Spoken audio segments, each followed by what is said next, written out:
Assalamualaikum warahmatullahi wabarakatuh. Selamat datang di perkuliahan Manajemen Investasi dan Pasar Modal dengan saya Rizka Ayustiawati SEMSM selaku dosen pengampu mata kuliah ini. Semoga teman-teman semua dalam keadaan sehat walafiat dan tetap semangat belajarnya, kuliahnya walaupun kita masih melakukan perkuliahan dengan daring. Semoga keadaan semakin membaik dan kita bisa ketemu lagi di kelas dan pembelajaran tatap muka seperti biasanya. Amin.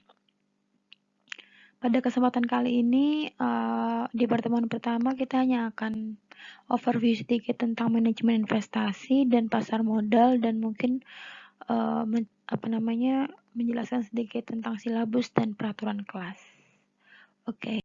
Tentang mata kuliah ini, perkuliahan ini tuh dimaksudkan untuk memberikan pengetahuan teman-teman tentang bagaimana investor memutuskan pilihan investasi dengan berbagai alternatif pilihan yang ada di pasar modal, menganalisa resiko dan return dari setiap investasi dan mana yang layak untuk dipilih.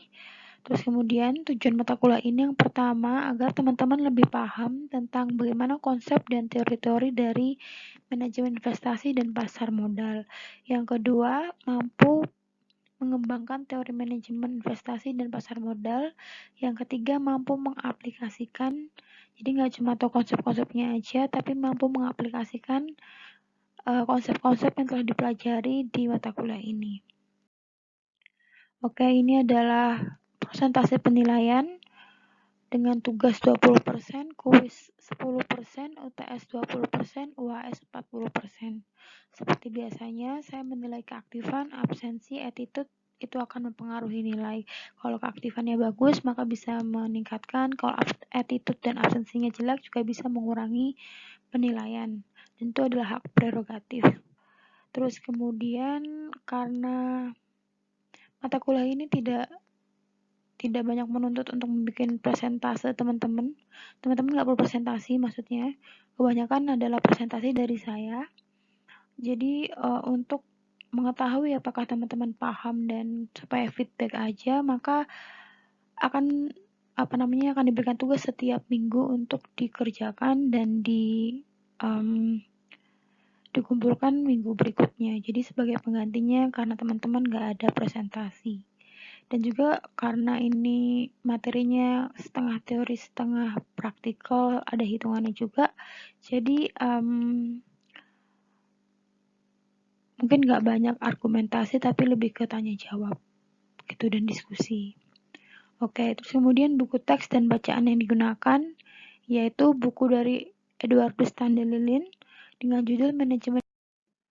Outline perkuliahan sudah saya upload dalam bentuk silabus, silakan dibaca sendiri. Di sana sudah ada materi-materi apa saja yang bakal kita bahas dan tugas-tugas setiap minggu yang akan dikumpulkan oleh teman-teman. Ini Code of Conduct atau peraturan perkuliahan, kalian bisa baca sendiri. Yang perlu digarisbawahi adalah tentang presensi. Kan teman-teman sudah belajar daring ini dari semester lalu. Jadi teman-teman saya asumsikan udah pada tahu lah, udah adaptasinya udah cukup gitu. Jadi presensi akan dipertegas, jadi hanya boleh dilakukan selama jam perkuliahan. Di luar jam perkuliahan akan dianggap alfa. Jadi nanti akan diberikan Google Form. Dan nanti mahasiswa hanya bisa akses sekali dan juga dalam waktu jam perkuliahan. Kalau di luar jam perkuliahan maka automatically akan dianggap alfa dan mahasiswa harus bertanggung jawab kalau kehadirannya melebihi dari ketentuan yang seharusnya selama satu semester 4 kali ya kalau nggak salah. Jadi kalau melebihi itu sudah pasti saya akan tegas untuk menyatakan tidak lulus dan silakan mengulang di semester depan, 2 semester lagi. Seperti itu. Jadi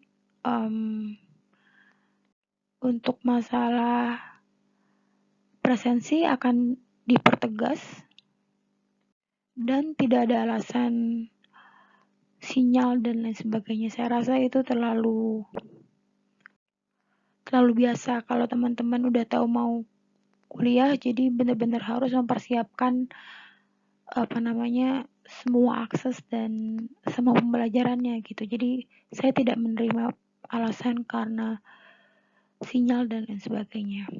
Terus juga perkuliahan ini melalui classroom dengan berbagai metode, kebanyakan akan saya menyampaikan materi dalam bentuk video, PPT dan lain sebagainya. Ada diskusi tanya jawab kalau teman-teman ada yang tidak paham melalui kolom komentar. Ada penugasan setiap minggu, terus kemudian ada telekonferensi Google Meet jika diperlukan. Mungkin nanti di pertengahan perkuliahan baru akan saya gunakan Google Meet karena saya butuh untuk interaksi langsung dengan teman-teman. Tapi kalau selama enggak dan masih bisa dipahami ya saya menggunakan Classroom aja dan akan saya saya menjelaskan by PPT seperti ini. Oke. Terus kemudian pokoknya mahasiswa wajib bertanggung jawab jika tidak memenuhi Code of Conduct, dosen berhak memberikan sanksi. Termasuk yang paling buruk adalah sanksinya ya udah otomatis nilainya E. Jadi mohon diperhatikan. Oke, ini email dan nomor HP saya. Oke, kita overview sedikit tentang manajemen investasi dan pasar modal. Manajemen investasi dan pasar modal, kalau di manajemen itu akarnya dari manajemen keuangan ya. Karena dalam manajemen keuangan itu kita ngurusin 3 hal, kita melakukan 3 hal, 3 kegiatan. Ada 3 keputusan yang dihasilkan oleh keuangan. Yang pertama adalah tentang kegiatan pendanaan, yang kedua operasional, yang ketiga kegiatan investasi. Kalau kegiatan pendanaan itu identik dengan cash inflow atau cash masuk atau uang masuk. Jadi ngurusin masalah gimana caranya kita dapat uang, gimana caranya uang itu masuk ke kita. Biasanya buat kayak permodalan gitu-gitu. Dari mana kita dapat uang modal? Apakah dari bank, apakah dari pasar modal, apakah kita harus ngeluarin saham, apakah kita ngeluarin obligasi. Itu tentang pendanaan.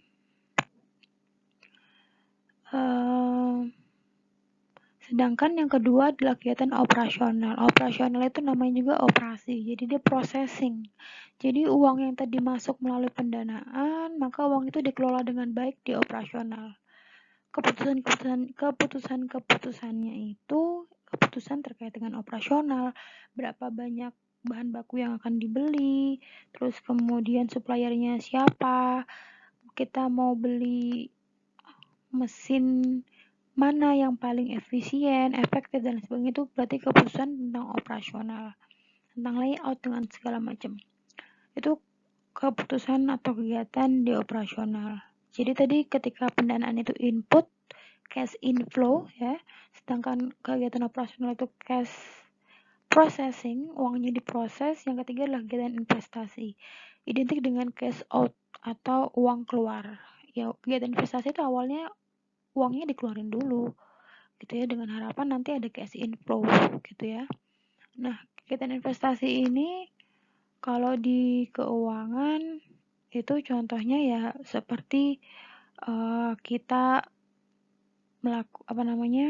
kita menaruh uang kita di deposito, kita beli saham, kita beli obligasi dan lain sebagainya. Jadi pendanaan itu tentang uang kita dapat dari mana, operasional itu tentang mengelola uangnya, investasi gimana ngeluarin uangnya supaya bukan cuma dikonsumsi aja tapi juga bisa menghasilkan. Jadi cash outflow, cash inflow, process, and cash outflow. Oke, sedikit overview tentang investasi.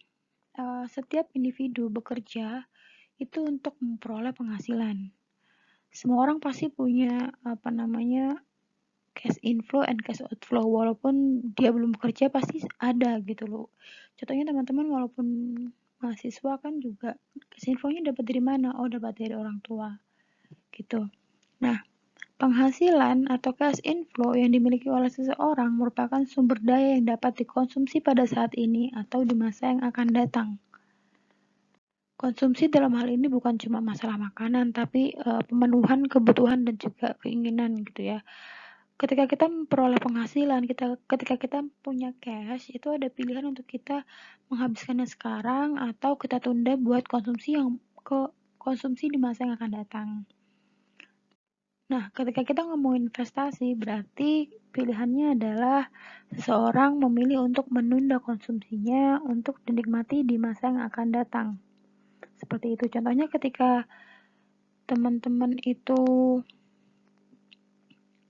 nanti 5 tahun lagi kerja, terus kemudian gaji teman-teman 20 juta gitu ya. Terus ketika kalian memilih untuk kalian konsumsikan pada saat itu juga, bulan itu juga habis, ya udah berarti cash inflow-nya 20 juta, cash outflow-nya keluar 20 juta, habis semua buat konsumsi, entah buat beli makan, entah itu buat beli handphone, keinginan, dan lain sebagainya. Tapi kalau kalian memikirkan investasi, maka konsumsi itu kalian tunda. Mungkin kalian kebutuhannya 10 juta aja, sisanya kalian buat investasi.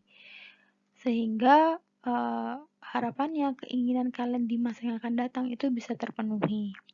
Nah, makanya di sini dibilang seseorang yang ingin berinvestasi semestinya mau mengorbankan konsumsi saat ini atau sacrifice current consumption. Jadi yang namanya investasi itu berkorban untuk menunda konsumsinya saat ini untuk konsumsi yang di masa yang akan datang. Dengan harapan pasti lebih besar konsumsinya di masa yang akan datang. Definisi investasi adalah komitmen atas sejumlah dana atau sumber daya lainnya yang dilakukan pada saat ini dengan tujuan memperoleh sejumlah keuntungan di masa yang akan datang.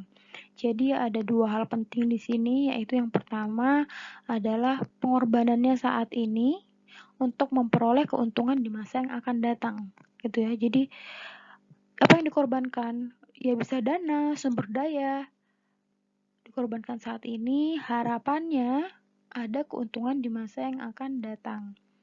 Gitu ya. Contohnya investasi pada saham. Kalau investasi pada saham, orang kan akhirnya menunda konsumsinya, nggak jadi beli HP, oh ya udah aku beliin saham aja. Dengan harapan nanti harga saham di masa yang akan datang itu naik.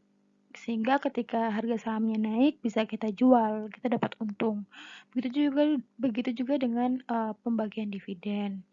Bagian dividen kan relatif biasanya setiap tahun itu perusahaan akan membagikan dividen untuk investornya.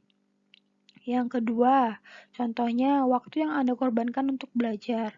Jadi yang namanya investasi itu bukan cuma dalam bentuk uang aja, investasi juga bisa dalam bentuk waktu gitu. Contohnya teman-teman sekarang kuliah, yang kalian investasikan adalah diri sendiri.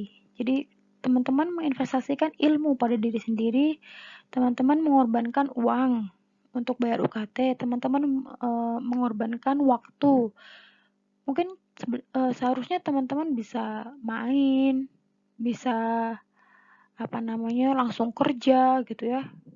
Tapi teman-teman memilih untuk mengorbankan waktunya untuk belajar, ikut ujian, ikut kuliah. Untuk apa? Ya, untuk mengharapkan sejumlah keuntungan di masa yang akan datang. Teman-teman nanti jadi lulusan yang baik, valuable, terus kemudian diterima di tempat kerja yang baik, menerima gaji yang tinggi, bermanfaat buat banyak orang. Itu adalah sama, itu juga investasi gitu ya. Jadi investasi itu punya dua time frame, yaitu masa sekarang dengan harapannya di masa yang akan datang. Gitu. Oke. Investasi itu dibagi menjadi dua. Kalau kita kelompokkan berdasarkan kegiatan investasinya. Yang pertama investasi di financial asset, sedangkan yang kedua di non-financial asset. Kalau investasi di non-financial asset, itu berarti investasinya di investasi aset real, nyata, gitu ya, kelihatan tuh. Contohnya tanah, emas, mesin, atau bangunan, kos-kosan, itu investasi juga. Investasinya dalam bentuk aset real. Yang kan, kalau financial asset, itu adalah yang terkait dengan aset-aset keuangan seperti pasar uang, itu forex, terus kemudian obligasi, saham, reksadana, mata uang asing, dan lain sebagainya. Definisi dan jenis investor. Investor itu adalah pihak-pihak yang melakukan kegiatan investasi, atau biasanya pemilik dana, pemilik saham itu investor ya, yang menanamkan uangnya di perusahaan itu investor. Investor pada umumnya bisa digolongkan menjadi dua. Yang pertama investor individual dan investor institusional. Jelas ya dari namanya, kalau individual berarti dia mewakili individu sendiri yang melakukan investasi. Contohnya teman-teman melakukan deposito di Bank Mandiri, ya udah kan itu akun depositonya kan atas nama teman-teman sendiri. Kalau investor institusional berarti mewakili institusi atau perusahaan. Mungkin contohnya Winsa. Winsa terus kemudian karena dia punya keuntungan, akhirnya Winsa membeli saham Unilever. Nah, itu kan berarti investornya adalah Winsa, bukan dalam bentuk individu perseorangan. Oke, next, pasar keuangan atau financial market. Mungkin teman-teman yang sering dengar adalah pasar barang ya. Pasar barang, tempat bertemunya penjual dan pembeli. Benar. Sama juga dengan pasar keuangan. Pasar keuangan juga tempat bertemunya, bedanya tempat bertemunya pihak yang butuh dana dan pihak yang kelebihan dana. Itu namanya financial market, pasar keuangan. Jadi yang butuh dana diketemuin sama yang kelebihan dana. Nah, pasar keuangan itu terdiri dari dua. Yang pertama, money market atau pasar uang. Yang kedua adalah capital market atau pasar modal. Money market atau pasar uang adalah pasar yang memperdagangkan aset keuangan dalam jangka pendek. Biasanya lebih kurang dari 1 tahun. Contohnya call money, interbank loans, falas, terus kemudian deposito gitu ya. Jadi jangka waktunya bisa pendek, cuma 1 tahun, cuma 1 tahun kurang aja. Terus kalau kalian main falas itu kan juga relatif cepet gitu, kalian bisa jual kapan aja gitu. Sedangkan kalau capital market atau pasar modal adalah pasar yang perdagangan aset keuangan dalam jangka waktu yang relatif panjang atau lebih dari 1 tahun, contohnya saham, obligasi, dan produk derivatif. Kalau obligasi biasanya jatuh temponya lebih lama daripada utang bank gitu ya. Terus kemudian saham sebenarnya bisa jangka pendek sih, bisa langsung jual gitu, tapi saham itu biasanya kalau jangka pendek itu belum terlalu banyak untung karena pasar kan cenderung untuk konsisten, kecuali kalau emang dalam keadaan yang sangat fluktuatif. Jadi kalau saham jangka pendek itu biasanya kalaupun dapat keuntungan itu mainnya main spekulasi. Kalau main spekulasi kan kadang-kadang seperti judi gitu ya. Jadi saham itu dianggap akan aman itu jika investasinya jangka panjang. Gitu. Oke, selanjutnya adalah hubungan antara investasi dan konsumsi. Jadi kesejahteraan moneter seseorang, kesejahteraannya orang itu sebenarnya kalau mau dihitung adalah bukan cuma apa yang terlihat sekarang, apa yang dia miliki sekarang, tapi total dari jumlah apa yang dia miliki sekarang dan pendapatan di masa yang akan datang gitu. Jadi menghitung antara pendapatan yang dimiliki saat ini dan juga present value dari pendapatan di masa yang akan datang. Jadi otomatis dia akan menghitung nilai investasinya dia juga, tapi di present value kan gitu. Terus kemudian orang seharusnya membuat keputusan seperti berapa banyak penghasilan saat ini yang seharusnya dihabiskan untuk konsumsi dan berapa banyak yang harus diinvest menurut preferensinya. Jadi jangan sampai penghasilan itu benar-benar habis buat konsumsi gitu, karena kita nggak pernah tahu apa yang bakal terjadi di masa yang akan datang gitu. Kalau semuanya habis dibuat konsumsi, habis dibuat kebutuhan, keinginan sekarang dipenuhi semua, kita nggak pernah tahu di depan, siapa tahu seperti sekarang terjadi pandemi gitu, dan kita butuh uang, tapi uang kita nggak pernah kita simpan, nggak pernah kita tabung, nggak pernah kita investasikan, jadi itu bakal nggak ada uang untuk kita jaga-jaga gitu ya. Jadi harus gitu loh buat kita untuk menyisihkan penghasilan kita untuk saving dan juga invest. Tujuan investasi yang pertama meningkatkan kesejahteraan investor, yang kedua mendapatkan kehidupan yang lebih baik di masa yang akan datang, yang ketiga mengurangi tekanan inflasi. Kita tahu sendiri bahwa inflasi itu menggerus nilai dari uang, sehingga jika uang itu daripada kita endapkan di bawah kasur, itu bahkan akan mengurangi nilai dari uang, jadi mending diinvestasikan. Yang keempat, dorongan untuk menghemat pajak, itu ya, karena nggak ada uang nggak ada uang yang ditimbun gitu ya, jadi nggak kena pajak dan lain-lain.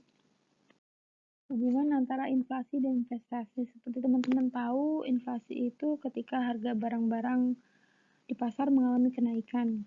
Nah, itu biasa disebabkan karena permintaan akan barang tersebut yang terlampau besar tidak sebanding dengan penawarannya. Jadi demand-nya terlalu lebih besar daripada supply-nya, sehingga mengakibatkan harganya jadi naik gitu. Nah, ketika itu terjadi, maka terjadilah inflasi.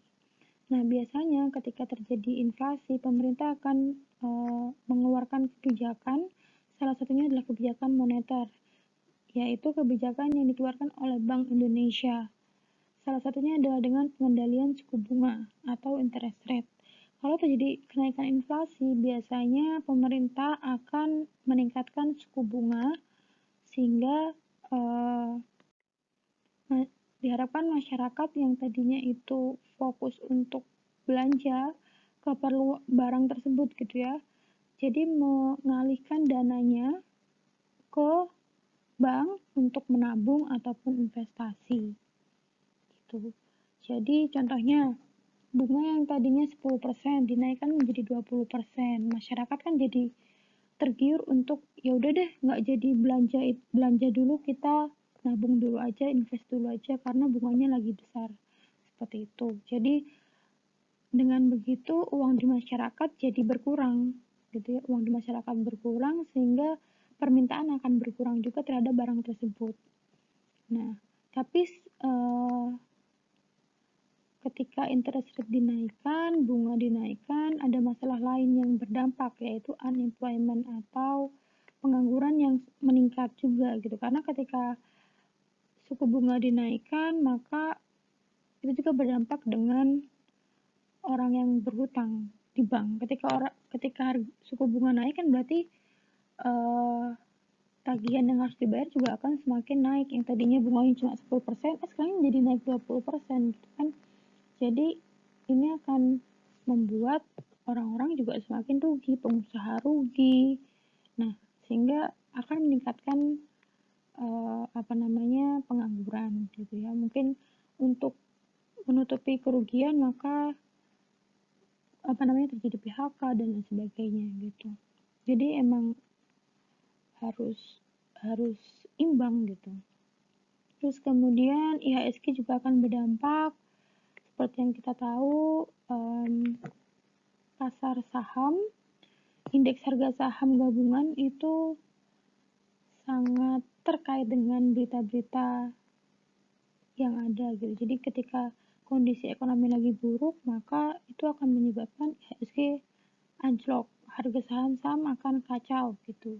Terus belum lagi pandangan investor yang berpikir ketika mereka invest di saham itu kan resikonya besar. Terus mereka ngelihat, oh interest rate naik nih, bunga naik, mending saya pindahkan aja, alihkan dana saya dari saham, mending saya tabungin aja, mending saya depositokan aja. Nah, itu juga mempengaruhi. Terus kemudian belum lagi ketika saat kebutuhan pokok tadi itu pada naik harganya, permintaan banyak, penawarannya kurang, biasanya orang pada sibuk untuk impor, ya. Terus kemudian ketika impor jadi lebih besar daripada ekspornya, ini akan mengakibatkan depresiasi atau nilai rupiah itu lebih rendah daripada nilai mata uang asing karena kita lebih butuh banyak dolar contohnya daripada rupiah. Hasilnya adalah secara makro defisit atau minus di dalam keuangan negara. Itu kalau dari segi makro gitu ya. Tapi kalau dari segi individu kita sendiri, terjadinya inflasi, terus kemudian seperti tadi harga barang pada naik gitu, terus kita tidak melakukan investasi, yang terjadi adalah nilai uang kita akan tergerus. Sedangkan ketika kita melakukan investasi, maka nilai uang kita itu akan bisa terlindungi atau bahkan bisa lebih daripada nilai seharusnya. Contoh, dengan uang 10 juta, kalau teman-teman pengen kuliah S2 contohnya. S2, kalau kalian udah siapin uang 10 juta buat S2 gitu, buat daftar S2. Tapi uangnya kalian simpan aja tuh di kasur gitu, 10 juta. Kalian rencananya mau S2 2 tahun lagi. Ternyata 2 tahun lagi itu harga S2 bukan lagi 10 juta, tapi 12 juta.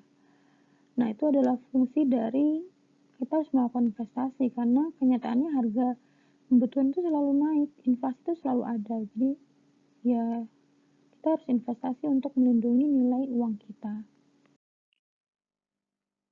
Hubungan profit, resiko, and loss. Profit sama dengan return. Jadi hubungan return sama resiko adalah berbanding lurus. Positif, yang artinya semakin besar return yang dijanjikan, maka resikonya pun akan semakin tinggi. Semakin tinggi resikonya, maka return yang diharapkan atau profit yang diharapkan juga semakin tinggi. Orang kalau investasi di saham, dia akan mengharapkan return pengembaliannya akan semakin lebih besar daripada kita nabung di bank atau kita deposito di bank. Karena kalau deposito di bank kan resikonya kecil. Sedangkan kalau di saham resikonya besar, yaitu harga saham turun, performa perusahaan turun, dan lain sebagainya. Sehingga makanya return di saham itu lebih besar daripada return di bank. Ya, jadi berbanding lurus. Begitu juga dengan loss. Loss pasti terkait dengan resiko yang tadi.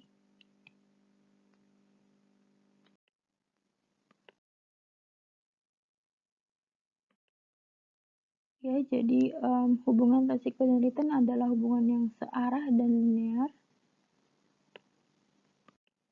atau berbanding lurus. Semakin besar return yang diharapkan, semakin besar pula tingkat resikonya.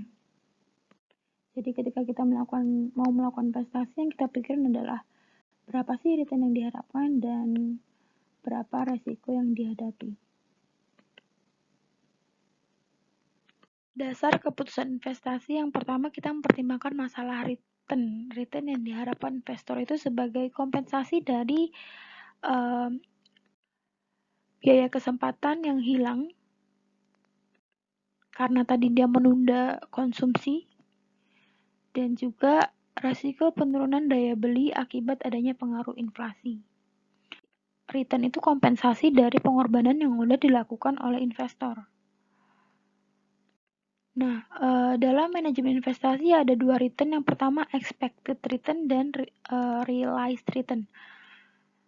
Kalau expected return yaitu return yang diharapkan di masa yang akan datang. Sedangkan kalau realized return itu return yang terrealisasi atau return aktual atau return yang terjadi atau yang terjadi di masa yang lalu gitu, yang benar-benar terjadi gitu. Terus yang dipertimbangkan yang pertama tadi return, yang kedua resiko. Kalau resiko itu adalah kemungkinan return aktual itu berbeda dengan return yang diharapkan. Itu namanya resiko. Secara spesifik, resiko itu lebih mengacu kepada kemungkinan realisasi return aktual itu lebih rendah dari return minimal yang diharapkan atau expected return-nya. Kalau lebih tinggi mah nggak apa-apa. Tapi kalau lebih rendah itu yang namanya lebih spesifik mengarah ke resiko. Return minimal yang diharapkan oleh investor disebut dengan required return atau return yang diisyaratkan. Ini mungkin teman-teman udah pernah belajar di manajemen keuangan ya, hubungan tingkat resiko dan return berbanding lurus, ya linear. Semakin besar return-nya di sini, ini semakin besar return-nya, maka semakin besar pula resikonya. Nah, di sini dari yang paling rendah, contohnya mungkin di bawah ini bisa menabung, deposito itu ya. Terus kemudian disusul dengan obligasi, saham, opsi, dan kontrak berjangka. Ini yang paling beresiko. Semakin beresiko itu semakin judi atau semakin gambling, nggak pasti. Ya. Kalau investasi biasanya jangka panjang, sedangkan kalau spekulasi dan judi biasanya main saham tapi jangka pendek. Oke, terakhir proses keputusan investasi. Jadi ketika kita ingin memutuskan investasi apa yang sesuai dengan kita, ada beberapa proses yang harus kita lakukan. Yang pertama, penentuan tujuan investasi. Jadi tujuan investasi kita ini mau dipakai buat apa sih uangnya?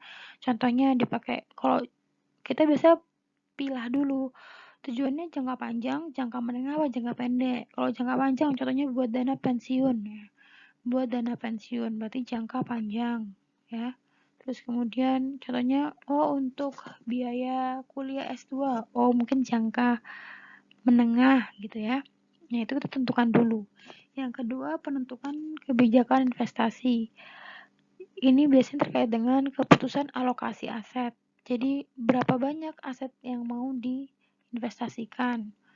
Apakah 20% dari penghasilan, apakah 30% dari penghasilan, dan lain sebagainya. Terus kemudian kita juga mempertimbangkan batasan jumlah dana, berapa sih kita mampunya, pajak, dan biaya lain-lain. Terus kemudian pemilihan strategi portofolio. Jadi apakah strategi portofolio aktif atau strategi portofolio pasif?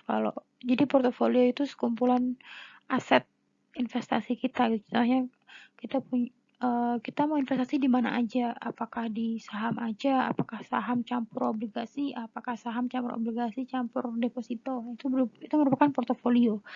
Nah, strateginya apakah strategi aktif atau pasif? Kalau aktif berarti kita sendiri yang menganalisa, kita sendiri yang mengambil keputusan dan lain sebagainya. Sedangkan kalau pasif biasanya kita minta bantuan manajer investasi untuk melakukan analisis untuk kita. Terus setelah sudah dilakukan analisis yang tadi, kita akhirnya memilih aset yang paling sesuai. Oke, kita mau milih deposito dan obligasi dan saham gitu. Ya, oke, deposito di mana? Sahamnya saham apa? Itu berarti pemilihan aset. Nah, terus kemudian yang terakhir kita mengukur dan mengevaluasi kinerja portofolio. Jadi kita mengukur berapa sih hasil yang akan kita dapatkan. Oke, sekian, terima kasih, semoga bermanfaat. Jika ada pertanyaan bisa ditulis di kolom komentar. Kerjakan tugasnya dan dikumpulkan minggu depan. Terima kasih. Wassalamualaikum warahmatullahi wabarakatuh.